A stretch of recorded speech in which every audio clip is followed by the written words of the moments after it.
Hi everyone, I am Shan. And I am Tam. This is the Real Talk Podcast. On this podcast, we have some candid conversations between us about love, family, faith, relationships, parenting, work-life balance, and everything in between. We invite you to not only listen, but interact with us and our guests as we have some real Talk. Welcome back, Shan and Tam fam. We're here with you on Real Talk, the podcast with Shan and Tam for another episode.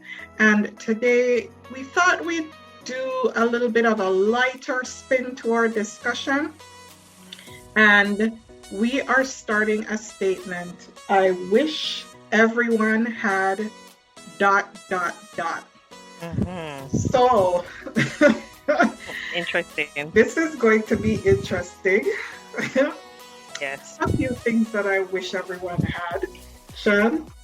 And you know what? The first thing for me is I wish everyone had common sense. Okay?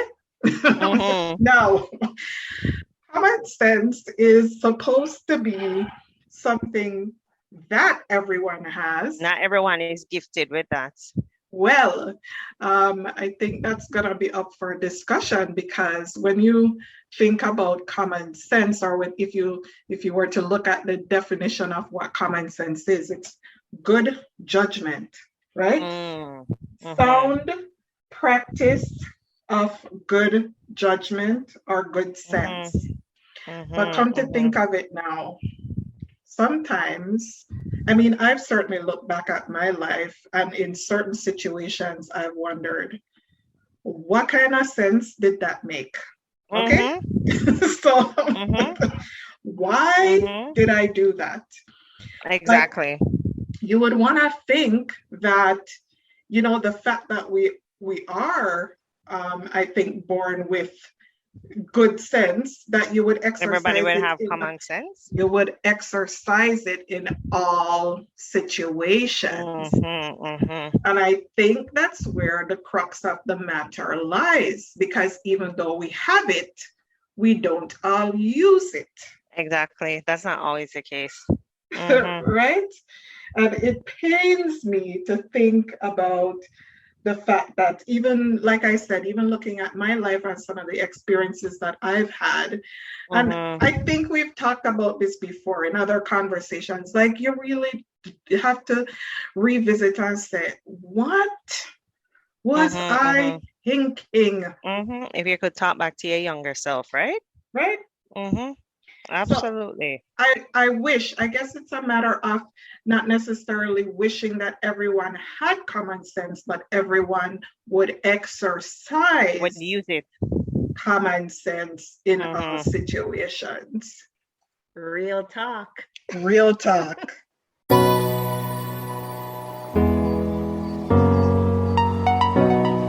Okay. Right? I don't know. For me, this one was a tough one.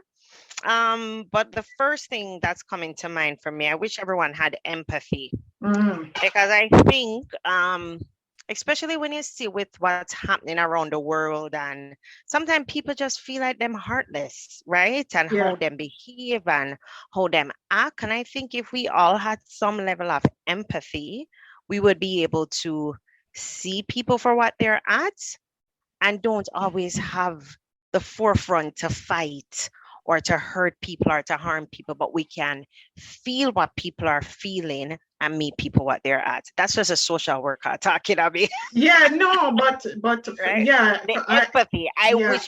I wish everyone would have some empathy. Yeah, and you know what? You struck a good point there. The fact that, you know, it would cause greater harmony, right, among people, and I think the bottom line to that argument too, in terms of, you know, people expressing empathy, is that you don't really come from a place of judgment when you're really looking at people and their circumstances. It is really you in instances saying, you know, I feel that while I may not have experienced this or I can't understand it, I don't know what the experience is. I can understand that, you must be XYZ. You're meeting people where they're at. Yeah. Yeah, so that's one of the things that comes to mind. What about you? What's the next one you're thinking about? Mine is sort of aligned with that one, and it's compassion. Oh, wow. Some people just heartless. Okay? People can be cold and heartless. And maybe sometimes when we interact with people based on what we give to them, they might think we're cold and heartless. Exactly. You never know. You never know. I would like to think that I am a kind-hearted person. Yeah. Yeah, you never know. At the core of who I am. But some people have no compassion for anybody else. Real talk. Real talk. And it goes right along with, I think, the empathy that you talked about. Exactly. Right? And how much different the world would be if everybody had compassion. Yeah, like I talked about this before where I'm like, my parents have taught me that you just love people for who they are. Just the mere fact that they're a person. They're another human being. Yeah. Right? And if you bring that to a space of interaction with anybody, then it leads you to treat them a certain way. Just be loving and caring to people, regardless of their circumstances. Who they are or where they come from, right? Because I always say too that your situation can turn at the drop of a hat. Right? And you never know. Like in my field of work, when I started out, I was like thinking that I've always approached my clients in terms of I could be on the other side of the table at any time. Because life you never know where you can fall. Life can drop you a circumstance, and before you know it, you're knocked down. So, just be understanding, caring and loving, especially in your interactions with people, just in general. Real talk. Real talk.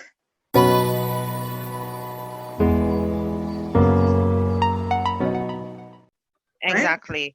Exactly. Which, boy, I mean, I know we never rehearsed this, but just lead me to the next point. And, people might say what's the word that I'm looking for?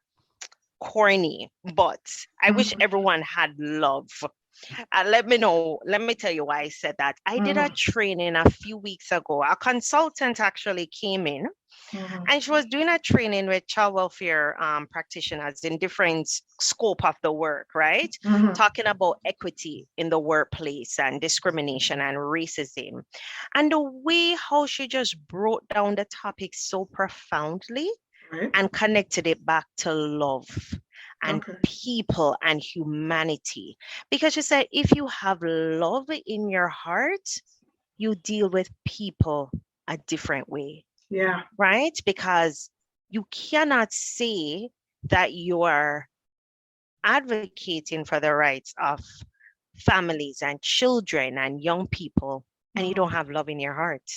Right? How do you go to bed at nights when you treat someone in such a terrible way?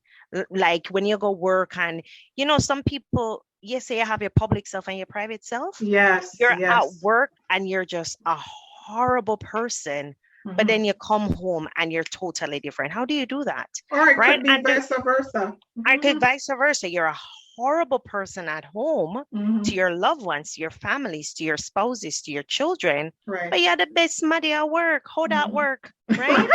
I know. Like you're heckling. Whatever the heckling. Whatever somebody go heckler giant minute. The two-faced muddy. You know me as talking. Exactly. Mr. Jekyll and whatever. Jekyll and Hyde. Exactly. Jekyll and Hyde. How do you do that, right? But the way how she broke it down and say that we all should operate from a space of love And I was like, wow, right? She's like, it's simple. It's nothing major. Simple. Operate from a space of love.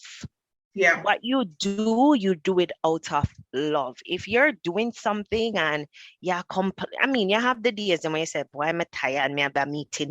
But if you're dreading to talk to a client or dreading to do something, or when you talk to somebody, them feel worse than before you talk to them, then rethink that career option. You know what I mean?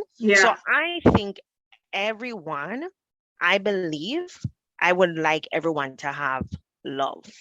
And as I said, people might say corny, but that's just my perspective. But when you think about it, it's wrapped up in probably the other two things that we talked about just before that, the compassion and the empathy. Because I think you have to have a bit of love mixed in there to be able to exercise any of those. And people can be empathetic but not genuine. Let's face that too, right? Like you're really not genuine about expressing it. For some people, it's just a matter of stating it because you know you should, right?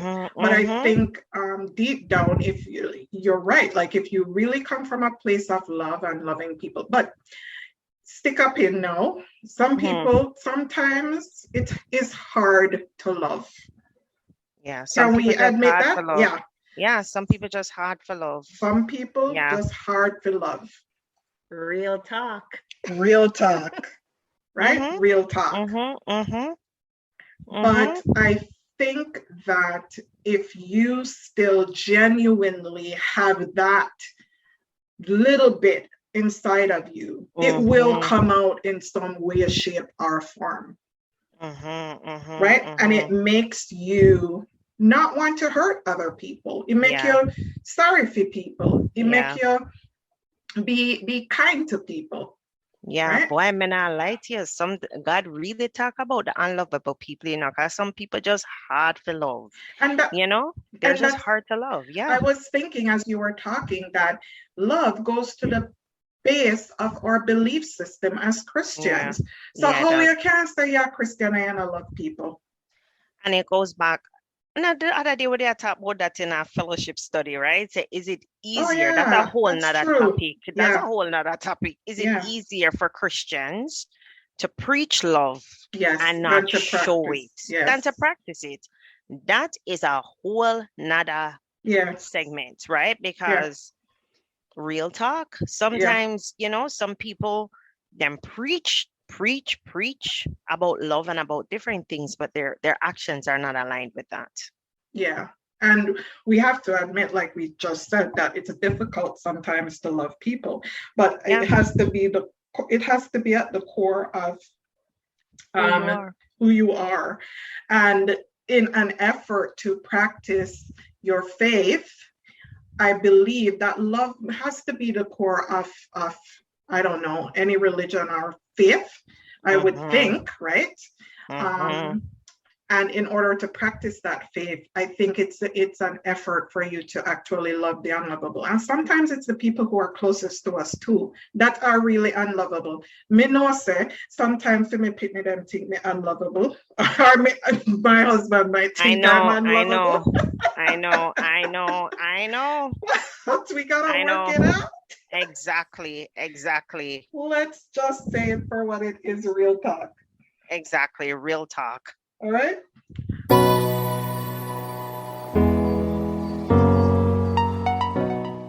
I wish that people had a sense of humor. Come love laugh. Yeah.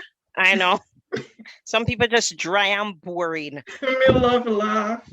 Exactly. My girlfriend said to me, because we were having this group conversation, I don't even remember what we were talking about, and I was dying. She was like, you can't laugh, I'm like, but it brings me the greatest joy. There's nothing sweeter for me than when we have a gut-busting laugh about laugh, bust stress, do everything. Listen to me. Exactly. It makes you forget all your woes and your worries. Right? It does. It can be such a source of joy. And this is one of the things that I love about, especially my dad's immediate family, side of family. Yeah.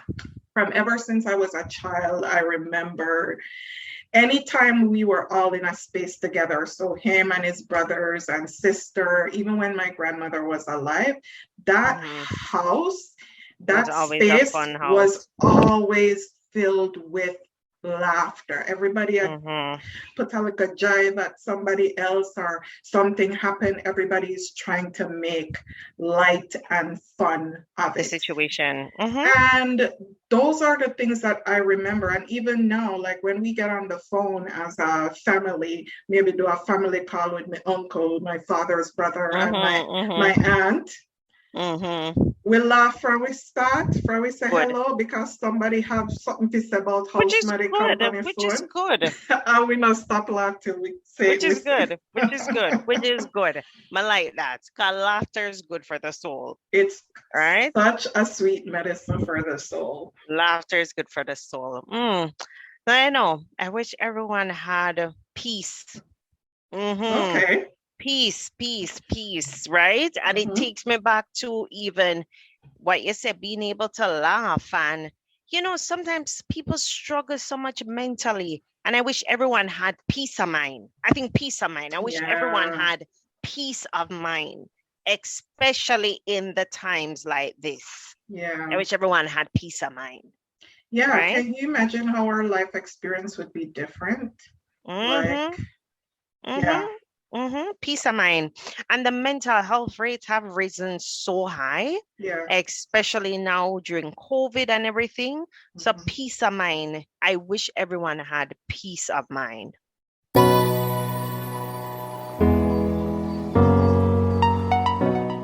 I wish everyone had the propensity to be truthful, to be honest, to tell the truth. Some people lie.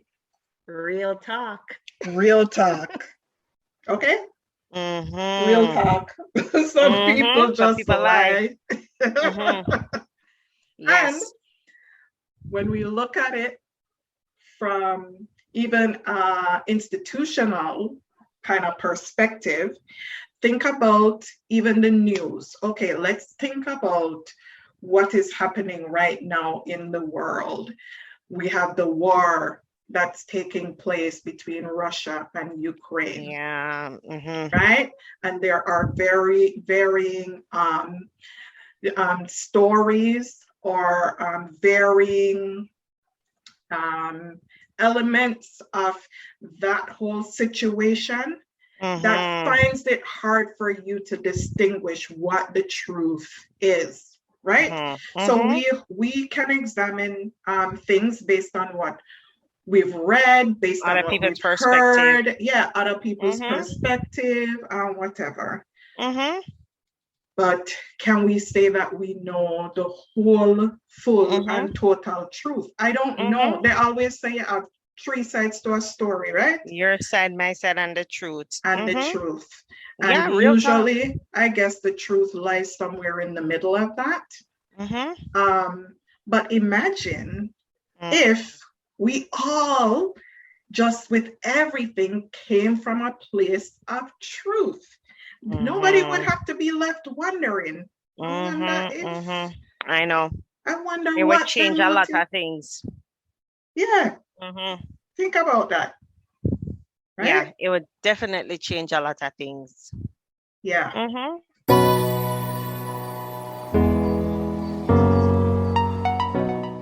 From my last one more. I wish everyone had food. God, me love food.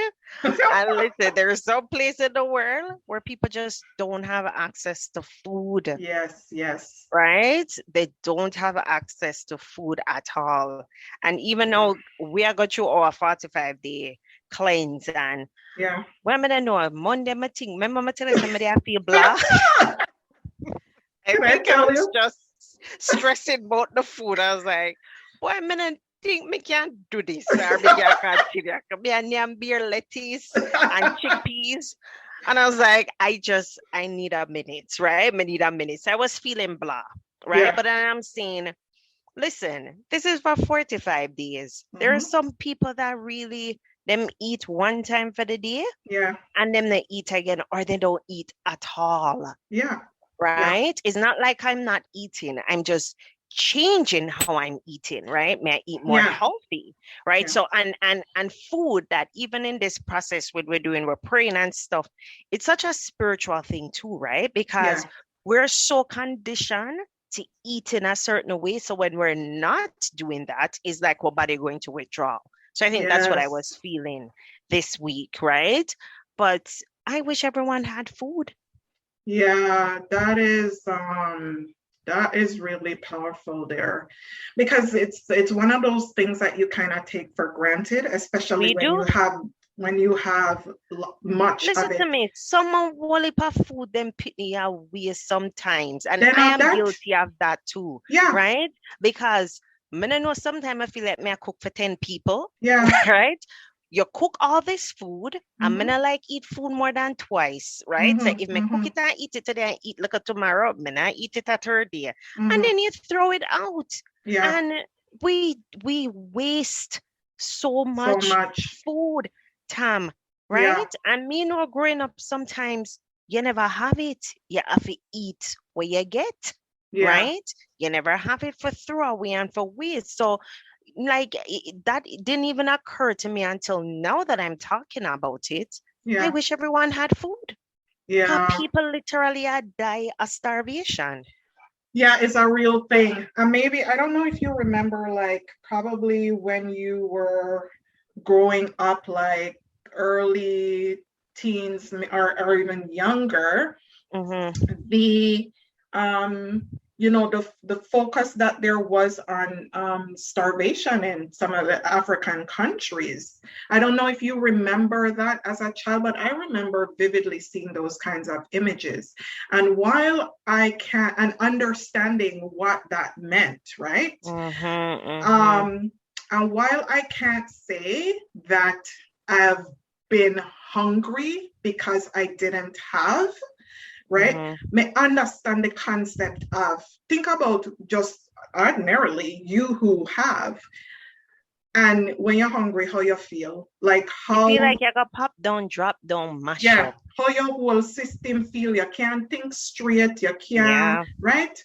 And I've always consciously thought about that growing up, that if you feel so horrible when you're hungry, people who are in these situations that don't, and it's not because you not have it, it's maybe because you can't get to it right now, or you not have what you want, or whatever, right?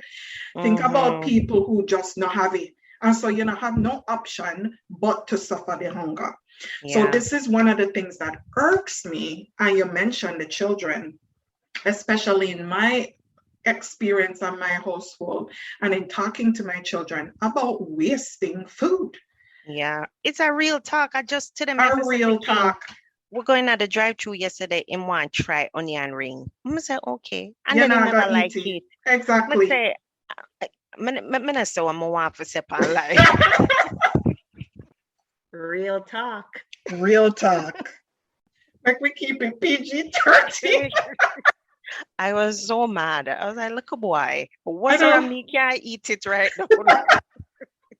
I was mad. I was like, don't make me have nothing. But them pitting here, them waste food. Yeah, they do. And it's because they take it for granted. And it's something that we, even sometimes we as adults, like you said, sometimes we do it. Sometimes we do it 2 times. Exactly. Right? Sometimes we do it. So yeah, I wish we all had food. Yeah, these are things that I don't think, like the stuff we've talked about is not stuff that we regularly consciously think about. I mean, you might see or experience something and you say, boy, I wish people did love their one another, or you know what I mean? But I don't think it's something that we constantly think about every day as being a natural part of our human existence, that we wish people had these things in them.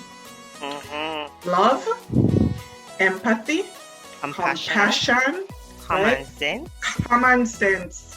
Like, right? The ability to laugh. The ability to laugh, like have fun. And food. Food. And peace. Peace of mind. And be truthful. Stop lying. Yeah, stop tell lie. Yeah. Stop tell lie. Imagine if, like Pinocchio. Oh my gosh. May I go through withdrawal tonight, but I've got the sugar. Oh my God. Pinocchio, if you tell a lie, your nose grow. Yeah. Stop telling lies. We'd be walking around hitting each other. Exactly. Some people just wicked and lie, right? Yeah. Talk truth. But real talk, we would love to know what others wish other people had. Mm-hmm. Drop us a comment, fam. Like, we want to hear it. We thought we'd go a little bit light today and just have a fun conversation. But what do you wish that everyone had? I would love to see what people say. So remember to follow us on our social media pages on Instagram, Sisters Shan and Tam. Yes. On Facebook. Take a look at our YouTube page. Our podcast episodes are posted there, Shan and Tam on YouTube. And we hope to bring you another episode again next week. Until then, you guys take care and stay well. Bye, everyone. Don't forget to visit Shan and Tam on all their social media websites. At Sisters Shan and Tam on Instagram, Shan Tam Lodge-Lee on Facebook, and check out their blogs at shanandtam.blogspot.com. Tune in again next time on Real Talk.